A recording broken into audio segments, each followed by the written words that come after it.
தினம் ஒரு தியானம். நீ எழுந்து உன் படுக்கையை எடுத்துக்கொண்டு உன் வீட்டுக்கு போ. மத்தேயு எழுதின சுவிசேஷம் அதிகாரம் 9 வசனம் 6. படுக்கையிலே கிடந்த அந்த திமிர்வாதக்காரன் இரட்சகர் இயேசுவினிடத்தில் கொண்டு வரப்பட்டார். விசுவாசித்ததால் விடுதலை. திடன்கொள் என திடப்படுத்தின தேவன் பாவங்களை மன்னிக்க அதிகாரமுள்ள அந்த மனுஷ குமாரன் அவனையும் மன்னித்து மறுரூபமாக்கினார்.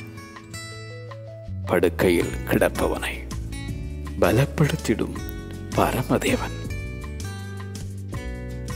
திமிர்வாதக்காரன் எழுந்தான், நடந்தான். அற்புதம் செய்யும் அந்த ஆண்டவர்.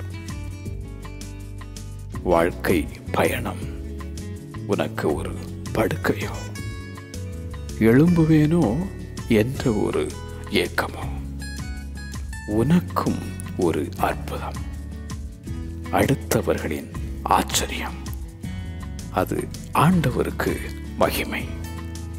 நீ எழுந்து உன் படுக்கையை எடுத்துக்கொண்டு உன் வீட்டுக்கு போ.